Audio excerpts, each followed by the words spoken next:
डालते नजर आज के मुख्य समाचारों पर। तीनों काले कानूनों के विरोध में किसानों ने मकसर में किया चक्काजाम, कानून वापस लेने की मांग। पुलिस भर्ती परीक्षा को लेकर पुलिस प्रशासन ने की सभी तैयारी पूरी। कोरोना काल में बंद पड़े शिक्षण संस्थाएं खोलने की मांग, एसडीएम को सौंपा ज्ञापन। आतिशबाजी बैन के विरोध में व्यापारी कलेक्टर से मिले। अब खबरें विस्तार से। केंद्र सरकार की ओर से किसान विरोध लागू किए गए तीनों काले कानूनों के विरोध में गुरुवार को देशव्यापी चक्काजाम के तहत क्षेत्र के किसानों ने गांव मक्कासर में चक्काजाम कर विरोध प्रदर्शन किया। किसान नेता डॉक्टर सौरभ राठौड़ व मनीष गोदारा ने बताया कि केंद्र सरकार की ओर से 3 कानूनों को लागू करने के विरोध में किसान नाराज हैं। इसी के तहत किसानों ने आज चक्काजाम किया है। देशव्यापी किसान आंदोलन के तहत देश के हर हिस्से में किसानों ने केंद्र द्वारा लागू किए गए 3 काले कानूनों के विरोध में चक्काजाम किया। हनुमानगढ़ के गांव मक्कासर में किसानों द्वारा किए गए चक्काजाम की अगुवाई कर रहे किसान नेता डॉक्टर सौरभ राठौड़, किसान नेता मनीष मक्कासर के नेतृत्व में मक्कासर गांव में चक्काजाम किया गया। चक्काजाम के दौरान हुई सभा को संबोधित करते हुए कहा कि केंद्र सरकार की मति भ्रष्ट हो चुकी है और केंद्र सरकार ने देश की नींव किसान के विरुद्ध एक बड़ा षड्यंत्र रचते हुए 3 काले कानून देश के किसानों पर थोप दिए। तीनों काले कानूनों को देश का किसान हर हालत में वापस करवा कर रहेगा और केंद्र सरकार को एमएसपी पर खरीद की गारंटी का कानून भी हर हालत में बनाना होगा। सभा को संबोधित करते हुए किसान नेता डॉक्टर सौरभ राठौड़ ने कहा कि केंद्र सरकार अडानी और अंबानी के इशारों पर देश को बेचने का काम कर रही है। तीनों काले कानूनों से देश के किसान की हालत खुद के खेत में ही मजदूर जैसी हो जाएगी और देश को अपने खून पसीने से सींचने वाले कर्मठ श्रमिक रोजगार के लिए मजबूर हो जाएंगे। राठौड़ ने अपने संबोधन में कहा कि हरियाणा पंजाब में किसान आंदोलन को मजबूती देने के लिए राजस्थान में भी आंदोलन को और तेज किया जाएगा। चक्काजाम के दौरान हुई सभा को गुरलाल मान, गुरलाल मक्कासर, बालचंद जानी, ललकार सिंह, भूप सिंह ने भी संबोधित किया। आज मक्कासर गांव में केंद्र सरकार जो ये 3 अध्यादेश लेके आई है किसानों के विरोध में, इसके विरोध में आज सारे किसान भाई मलकोका, बावरियावाली, ढाणी, नूरपुरा, अपने 3 MOD 6 वाली आबादी, इस सारे गांवों के किसान भाई इकट्ठे होकर मक्कासर गांव में हमने चक्का जाम किया है। और चक्के जाम का जो ये केंद्र सरकार जो 3 अध्यादेश लेके आई, इसके विरोध में सारे किसान भाइयों ने इकट्ठा होकर केंद्र सरकार का विरोध किया है और ये बोला है कि केंद्र सरकार अपनी आठ धर्मिता जो अपना रखी है उसको छोड़े और जो किसानों के अध्यादेश लेके आई उसके MSP रेट की जो गारंटी है वो भी तय करें। और जो ये बिजली के बिल हैं, गाँव के जो बिजली बिल आ रहे हैं, इसी के लिए सारे किसान भाइयों ने इकट्ठा होकर उसकी बात की है, उसका भी विरोध किया है। भी सारे जो राज्य सरकार है उससे हम निवेदन करते हैं कि जो ये बिजली के बिल गाँवों के और घरों के अब की बार आ रहे हैं, इनको भी थोड़ा कम किया जाए। ये कोरोना काल में ये थोड़ी छूट दी जाए किसान भाइयों को। फसलें भी अब की बार बहुत नुकसान हुआ है किसान भाइयों को। और डीजल के जो रेट है, ये सारे चीज़ों के लिए जो पराली का जो केंद्र सरकार ने अभी ये पाबंदियां लगाई है किसान के ऊपर भी, जो पराली धान की पराली जो जलाएगा तो उस पर 1 करोड़ रुपये जुर्माना लगेगा। तो ये सारा जुर्माना का जो भी सिस्टम सारे किसान पर ही लागू क्यों होता है? बड़े बड़े उद्योगपति हैं, प्रदूषण जो बड़ी बड़ी फैक्ट्रियाँ, उनसे भी तो कारखानों से भी प्रदूषण हो रहा है, पर वो उनको नहीं दिखाई दे रहा है। ये जो किसान की खेत में जो पराली है, ये उनको सब प्रदूषण दिखाई दे रहा है। सारा देश का प्रदूषण का इसी पे असर हो रहा है क्या? तो हम केंद्र सरकार से ये कहना चाहते हैं कि अगर आप इसमें पाबंदियां लगाते हो तो उससे पहले उसका कोई यंत्र तो हमें दो किसानों को, जिसका पराली का ये कोई समाधान हो। उसके जो गाँव में सोसाइटियाँ हैं उन पे कोई आप ऐसी सब्सिडी देवें जिससे ऐसा कोई यंत्र आए कि पराली की गांठें बने, तो ये किसान है जो किराए लेके वो अपने उस पराली का कोई समाधान करेगा। ये हमारा जो चक्का जाम है, ये जो 3 काले कानून केंद्र सरकार ने देश के किसानों पर थोपे हैं और देश की किसानी को बर्बाद करने के लिए थोपे हैं, उन कानूनों को वापस लेने के लिए एवं उसके साथ साथ ही MSP पे खरीद की गारंटी का कानून केंद्र सरकार बनाए एवं जो बिजली के बिलों को लेकर के जो एक चौथा अध्यादेश जो केंद्र सरकार अभी कुछ दिन पहले लेके आई है पिछले दरवाजे से, उस अध्यादेश को भी केंद्र सरकार वापस लेवे। इस तरह के जो ये अध्यादेश और ये कानून है जो देश की किसानी को बर्बाद करने के लिए और मारने के लिए जो षड्यंत्र केंद्र सरकार के द्वारा रचे जा रहे हैं ऐसे कानूनों के द्वारा, उसके विरोध के अंदर किसान आंदोलन निरंतर जारी है। और उसी कड़ी के अंदर आज पूरे देश के अंदर चक्का जाम हुआ। 26 और 27 नवंबर को पूरे देश का किसान दिल्ली के अंदर केंद्र सरकार को घेरेगा और केंद्र सरकार को मजबूर करेगा कि ये 3 काले कानून और इस तरह के काले अध्यादेशों को सरकार वापस लेवे और MSP पे खरीद की गारंटी का कानून बनवावे। 26-27 तारीख को दिल्ली के अंदर केंद्र सरकार की ईंट से ईंट पूरे देश का किसान बजाएगा। जय किसान, जय जवान, इंकलाब जिंदाबाद। जिले में 6, 7 और 8 नवंबर को आयोजित होने वाली कांस्टेबल भर्ती परीक्षा को लेकर पुलिस प्रशासन ने सभी तैयारियां पूरी कर ली हैं। इस परीक्षा में कुल 41,000 अभ्यर्थी भाग लेंगे। इसके लिए बाहर से आने वाले और हनुमानगढ़ से जाने वाले अभ्यर्थियों के लिए परिवहन की विशेष व्यवस्था कर दी गई है। परीक्षा केंद्र पर भी एक प्रभारी लगाया गया है। जिले में कुल 12 केंद्र बनाए गए हैं। प्रतिदिन परीक्षा 2 पारियों में होगी। पहली पारी में सुबह 7 से 8:30 बजे तक अभ्यर्थियों को प्रवेश दिया जाएगा। इसके बाद 9 से 11 बजे तक प्रथम पारी की परीक्षा होगी। वहीं दूसरी पारी में 1 से 2:30 बजे तक प्रवेश दिया जाएगा। वहीं 3 से शाम 5 बजे तक दूसरी पारी की परीक्षा होगी। सभी केंद्रों पर पुलिस का जाप्ता रहेगा। उधर पेपर वितरण व्यवस्था पर विशेष निगरानी रखी जाएगी। सभी परीक्षा केंद्रों पर नकल आदि रोकने के लिए जैमर और सीसीटीवी कैमरे भी लगाए गए हैं। परीक्षा केंद्र में अभ्यर्थियों को मोबाइल साथ लाने पर पूर्णतः बैन रहेगा। इसके साथ ही अभ्यर्थियों को प्रवेश पत्र के साथ कोविड-19 का घोषणा पत्र और आईडी भी लानी होगी। इसकी दिनांक 6, 7, 8 नवंबर को कांस्टेबल भर्ती परीक्षा आयोजित हो रही है, जिसमें हनुमानगढ़ जिले में करीब 41,000 बच्चे 3 दिनों में अपनी परीक्षा देंगे। इसके लिए हमने व्यवस्थाओं में जो बाहर से आ रहे हैं उनके लिए भी व्यवस्था की है, और जो हनुमानगढ़ जिले से अन्य जिलों में जा रहे हैं उनके लिए भी रोडवेज, बसें एवं ट्रेन की व्यवस्था की है। दूसरा, जो बाज़ार में धर्मशालाएँ, होटलें वगैरह है, उनको भी पाबंद किया गया है कि विद्यार्थियों से अधिक पैसे वसूल नहीं किए जाए। पुलिस व्यवस्था के संबंध में हमने नोडल अधिकारी जो मैं स्वयं हूँ, और संपूर्ण व्यवस्था जो हमारी एसपी मैम है वो देख रही है। और परीक्षा केंद्र पर एक प्रभारी लगाया गया है जो डिप्टी एसपी या निरीक्षक स्तर के अधिकारी हैं। हनुमानगढ़ जिले में 12 केंद्रों पर है, जिसमें 4 टाउन में है और 8 केंद्र अपने हनुमानगढ़ जंक्शन में है। उक्त परीक्षा प्रतिदिन 2 चरणों में होगी, जिसका समय विद्यार्थियों को 7 बजे से लेकर 8:30 बजे सुबह प्रवेश दिया जाएगा और 9 बजे से 11 बजे परीक्षा आयोजित होगी। उसी तरह सेकंड पारी में 1 बजे से लेकर 2:30 बजे तक विद्यार्थियों को प्रवेश दिया जाएगा और 3 बजे से लेकर 5 बजे परीक्षा आयोजित होगी। वहाँ जैमर भी लगाए गए हैं, जिससे किसी प्रकार की नकल को रोका जा सके, एवं सीसीटीवी कैमरे सभी सेंटरों पे लगे हुए हैं। इसी तरह जो व्यवस्था की गई है उसमें कंपनी की तरफ से भी एक अधिकारी है जो जैमर की व्यवस्था देख रहे हैं, और मोबाइल जो है, मोबाइल सिर्फ एक पुलिस प्रभारी अधिकारी और जो कंपनी की तरफ से सेंटर मैनेजर है उनको ही अलाउ किया गया है, बाकी सभी वर्जित रहेगा। और विद्यार्थियों के लिए जो परीक्षार्थियों के लिए जो व्यवस्था की गई है उसमें एक अपना प्रवेश पत्र, एक कोविड-19 का घोषणा पत्र और परिचय पत्र जो भी आईडी है, और उनके जो फोटो 2 अलाउ किए गए हैं और 2 पेन अलाउ किए। बाकी सभी प्रकार की चीज़ें वर्जित रहेगी। ये हमारी व्यवस्था है और सफलपूर्वक हम परीक्षा का आयोजन करवाएंगे। एफआरटी में निजीकरण के विरोध में बिजली कर्मचारियों ने गुरुवार को 1 दिवसीय धरना प्रदर्शन कर विरोध जताया। वक्ताओं ने कहा कि पूर्व निर्धारित कार्यक्रम के तहत राजस्थान विद्युत कर्मचारियों ने 1 दिन का शांतिपूर्ण तरीके से धरना प्रदर्शन किया है। वक्ताओं ने कहा कि एफआरटी तथा निगम को बेचने के विरोध में बिजली कर्मचारी आंदोलन कर रहे हैं। उन्होंने कहा कि डिस्कॉम का निजीकरण किसी भी सूरत में नहीं होने दिया जाएगा। इसके लिए हमें चाहे कुछ भी करना पड़े।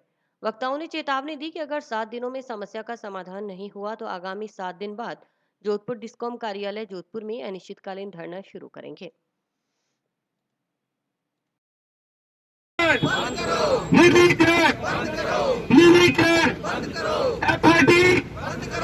FRD go back. FRD go back. FRD go back. FRD go back. FRD go back. FRD go back.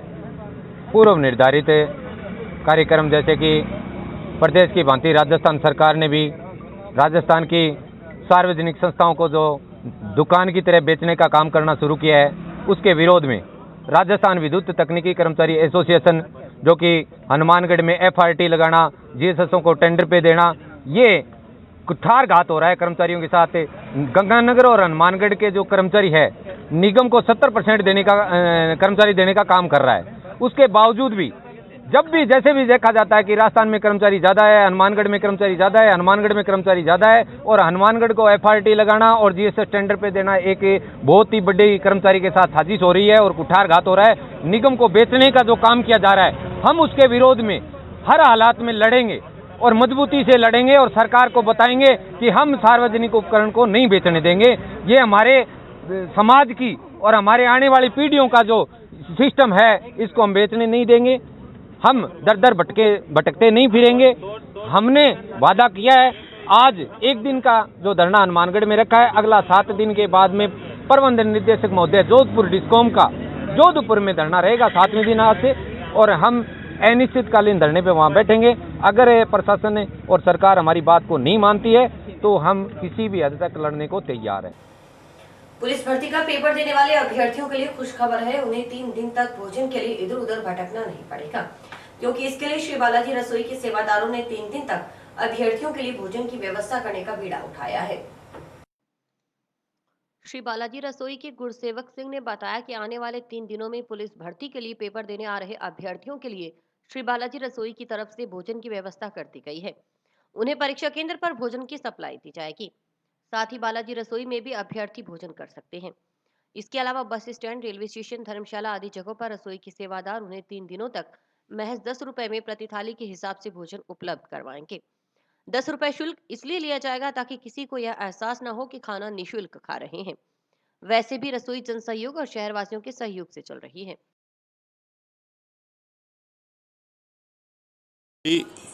3 दिनों के लिए जो पुलिस भर्ती परीक्षार्थियों के लिए भोजन की व्यवस्था नगरपालिका क्षेत्र में पूरे शहर में अपने स्तर पे करेगी।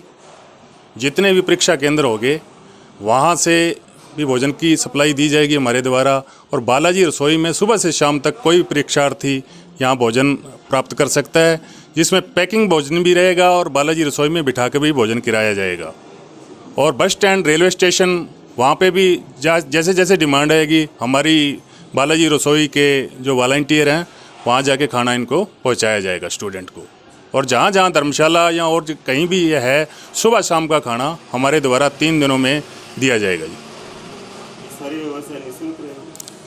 व्यवस्था जो हमारी है मात्र 10 रुपये प्रति थाली या प्रति भोजन पैकिंग भोजन के हिसाब से रहेगी जी, जो नाम मात्र ही है, जो ताकि किसी को ये एहसास ना हो जी हम फ्री का खा रहे हैं या क्या कुछ है।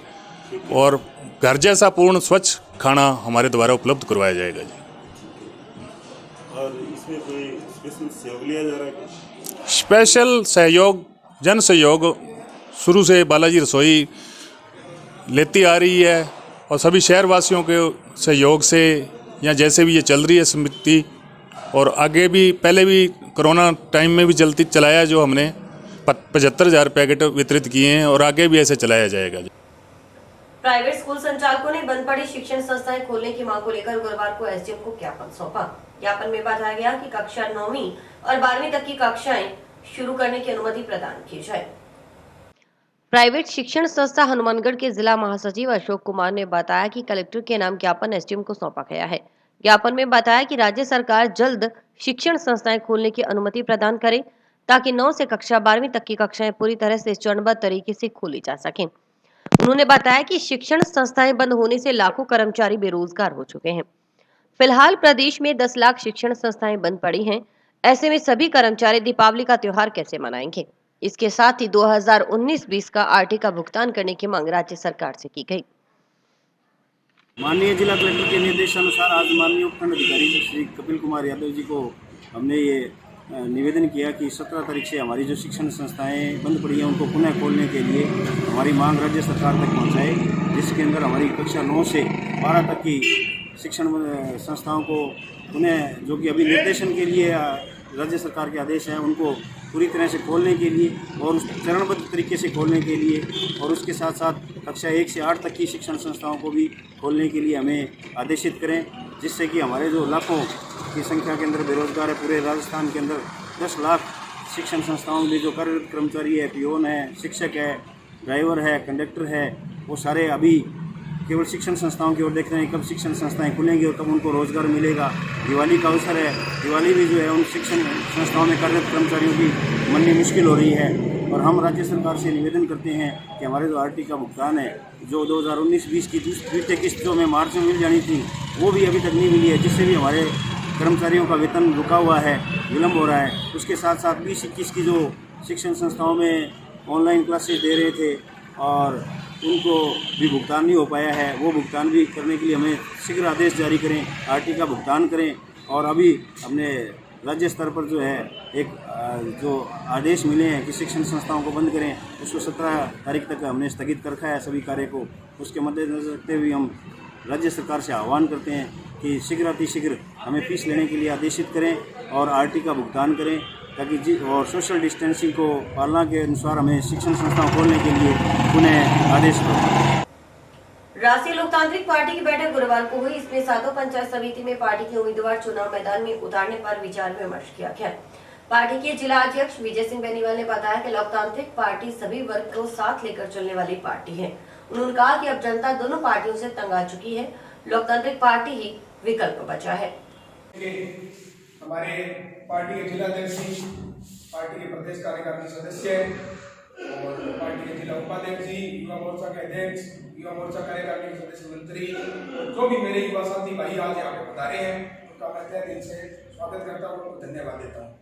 आज हमारा यहाँ पधारने का मेन औचित्य आगामी पंचायत चुनाव और जिला परिषद चुनाव के लिए रणनीति तय करना है।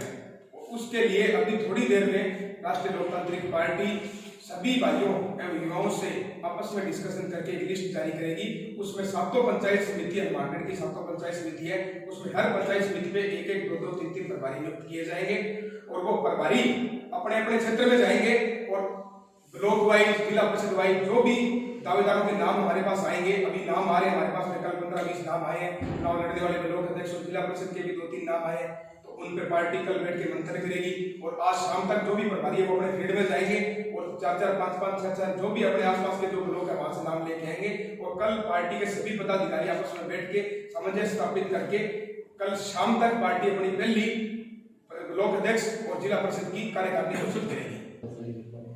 हमारे प्रभारी जी आए हैं जयपुर से, राजपाल जी चौधरी और सारे कार्यकर्ता।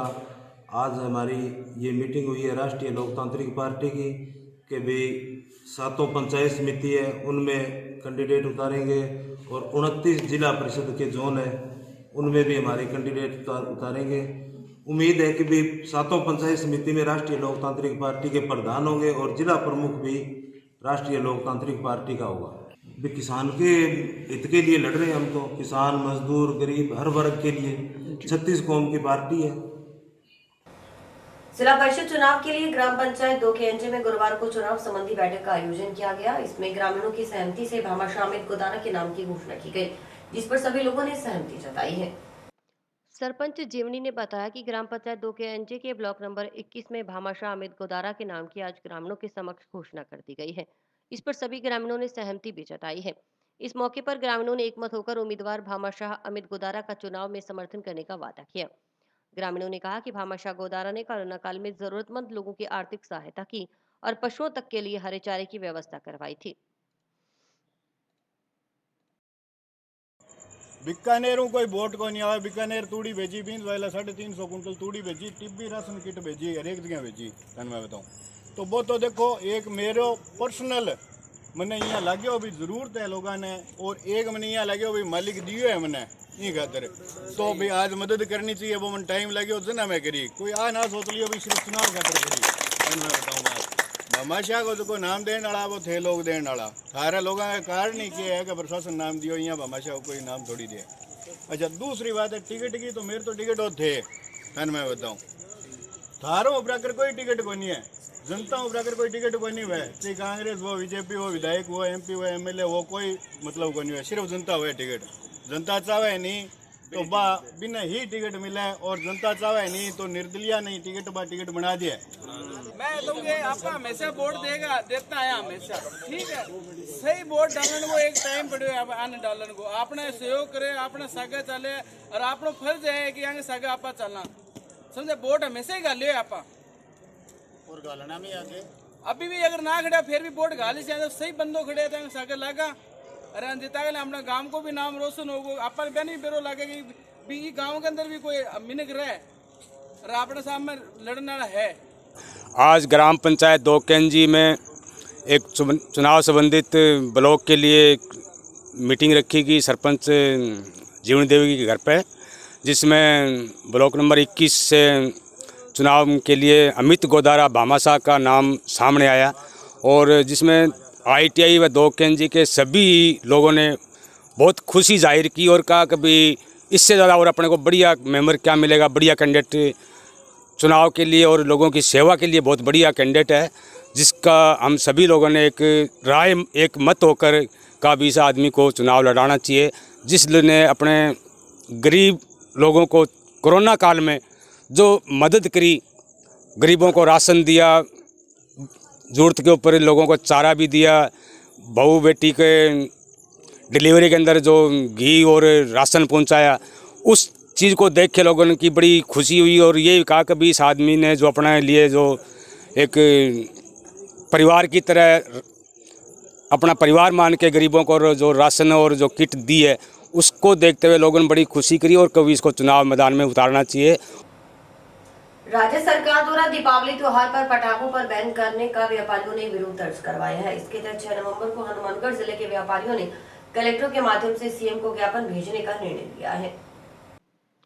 हनुमानगढ़ आतिशबाजी जिला एसोसिएशन अध्यक्ष सज्जन बंसल ढिंगवाला ने बताया कि सभी पटाखा व्यापारी कलेक्टर के माध्यम से सीएम के नाम ज्ञापन भेजकर अपना विरोध दर्ज करवाएंगे। उन्होंने बताया कि अगर सरकार आतिशबाजी पर बैन करना चाहती है तो 4 महीने पहले अवगत करवाती, क्योंकि इसके बाद कोई भी व्यापारी अपना स्टॉक नहीं करता, मगर सरकार ने जानबूझकर ऐन मौके पर बैन लगा दिया। अब अधिकांश व्यापारियों ने माल उधार ले रखा है, इसका भुगतान कहां से करेंगे। उन्होंने बताया कि जिले के व्यापारियों को करीब 20 से 25 करोड़ का नुकसान हुआ है, मगर सरकार इसकी पूर्ति नहीं करती। वहीं कोविड-19 में भी सभी व्यापारियों ने सरकार का सहयोग किया, मगर सरकार ने व्यापारियों की ओर कोई ध्यान नहीं दिया। सज्जन सिंह ने कहा कि जिस दिन व्यापारी एक हो गए तो कांग्रेस सरकार को हिलाकर रख देंगे। उन्होंने राज्य सरकार से पटाखों पर लगाई गई रोक को हटाने की मांग की। उनका कहना था कि 2 दिनों तक दीपावली का त्योहार है, इन 2 दिनों में प्रदूषण नहीं फैलता।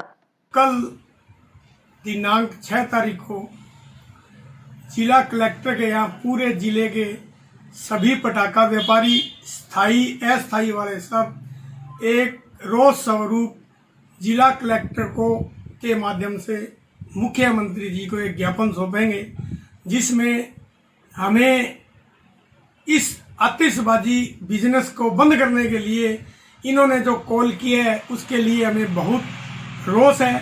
हम व्यापारी लोग हम सरकार का साथ देते, अगर सरकार 4 महीने पहले हमें कहती कि आप पटाखे मत लाओ, हम पटाखे नहीं लाते, हम स्टॉक नहीं करते, स्टॉक नहीं होता तो हमें कोई प्रॉब्लम नहीं होती। लेकिन ऐन वक्त दिवाली पर 10 दिन पहले इन्होंने ये सब बैन लगा दिया, जिससे हम लोगों के बैंकों की देनदारी बढ़ गई, लोगों से रुपए लिए हुए वो देनदारी बढ़ गई, जिन लोगों से उधार मान लिए उनको हम कैसे भुगतान करेंगे। इन सब के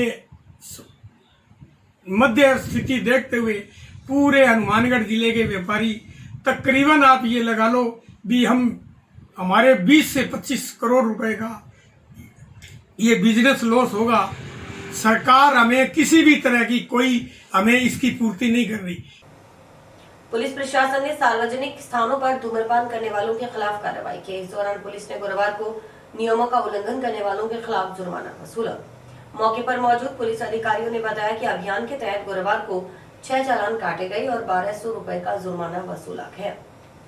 आज गोपटा के चालान किए, 6 जो बीड़ी सिगरेट पीते हैं धूम्रपान वालों के खिलाफ कार्रवाई चल रही है, इनको समझाइश कर रही है जी। 200 रुपए का जुर्माना है जी। मान लो सार्वजनिक स्थान पर बीड़ी सिगरेट पीते हैं 200 रुपए कंपाउंड जी। जैसे मान लो कोई कोविड-19 भी है, गोपटा भी है, पहले भी चले हैं 1200। टाउन ओवरब्रिज पुल के पास वाटर वर्क से आ रही पेयजल पाइपलाइन पिछले 4 दिनों से टूटी हुई है। इससे टाउन के अधिकांश एरिया में पानी की सप्लाई नहीं हो पाई। पेयजल पाइपलाइन टूटने के बाद लोगों को पेयजल के लिए परेशानी का सामना न करना पड़े, इसके लिए नगर परिषद ने टाउन के कई एरिया में टैंकरों से पानी सप्लाई शुरू कर दी। उप सभापति अनिल खिच्चर ने बताया कि पाइपलाइन टूटने की वजह से वार्ड 28 और 29 में लोगों के घरों में पानी पहुंच गया। ऐसे में पेयजल को लेकर लोगों को परेशानी न हो, इसके लिए टैंकरों के माध्यम से घर घर तक पानी पहुंचाया जा रहा है। अनिल खिच्चर ने बताया कि दीपावली पर त्योहार होने से लोग इन दिनों घरों की सफाई कर रहे हैं। ऐसे में पानी की आवश्यकता और ज्यादा बढ़ जाती है। इसके लिए नगर परिषद ने टैंकरों से पानी सप्लाई शुरू कर दी। पीने वाले पानी के लिए पानी का टैंकर आया हुआ है नगर परिषद की तरफ से। सारण कॉलोनी वाली साइड भी अभी ये टैंकर आ रहा है। जिन घरों में पीने वाला पानी बिल्कुल खत्म हो चुका है, पीने और नहाने के लिए साफ पानी का टैंकर नगर परिषद की तरफ से आया हुआ है। कुछ समय में सारण कॉलोनी में भी ये टैंकर आएगा। जिन घरों को पानी की आवश्यकता है वे अपने अपने घरों से बाल्टी और बर्तन घरों से बाहर निकाल के तैयार रखें, ताकि हमें पता चल सके भी इस घर को पानी की आवश्यकता है। नंबर 6 पर फ्लाईओवर के नीचे वाटर वर्क्स की पानी सप्लाई की पाइप पिछले 4 दिन से टूटी हुई है। इस कारण नई वादी, बबूता सिद्ध कॉलोनी, अम्बेडकर कॉलोनी, सूर्यनगर का कुछ हिस्सा, इन एरियो में पानी नहीं आ रहा है काफ़ी समय से। तो नगर परिषद हनुमानगढ़ की तरफ से दमकल और 8-10 पानी के टैंकर सभी जगह पानी पहुंचाया जा रहा है। मेरे वार्ड संख्या 28 और 29 में भी हम लोग पानी के टैंकरों के द्वारा पानी लोगों के घर घर पहुंचाने की कोशिश कर रहे हैं, ताकि जिन लोगों को बिल्कुल भी पीने और बर्तन धोने के लिए भी पानी नहीं है, उन घरों में पानी पहुंचाया जा सके। वो पिछले 3 दिनों से सही करने का प्रयास किया जा रहा है। लगभग कार्य पूरा हो चुका है। 8-10 फीट जगह अभी बची है। कोरोना महामारी से बचने के लिए टाउन के एनएमपीजी कॉलेज में गुरुवार को एक विचार गोष्ठी का आयोजन किया गया। इसमें वक्ताओं ने नो मास्क नो एंट्री पर बल दिया। एनएमपीजी कॉलेज में कार्यरत व्याख्याता विनोद कुमार जांगे ने कहा कि कोरोना एक खतरनाक बीमारी है और यह तेजी से फैल रही है। इस बीमारी को रोकने के लिए बचाव ही इसका उपाय है। उन्होंने कहा कि हम जहां भी काम करते हैं वहां बार-बार हाथों को सैनिटाइज कर तथा अपने मुंह पर मास्क लगाकर रखें। इससे काफी हद तक इस बीमारी से बचा जा सकता है। करते हुए चलना चाहिए या मेंटेन करना चाहिए।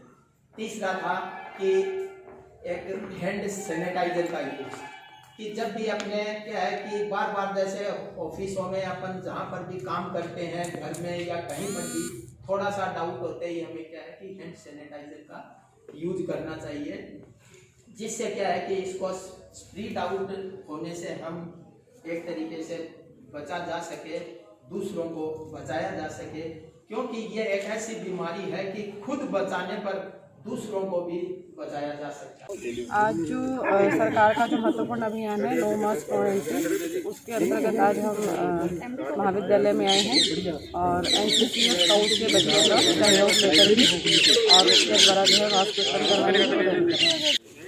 राजकीय नेहरू मेमोरियल महाविद्यालय में आज नगर परिषद के हमारे आयुक्त महोदया पूजा मैडम और हमारे एक्शन महोदय पधारे हैं, बंसल साहब।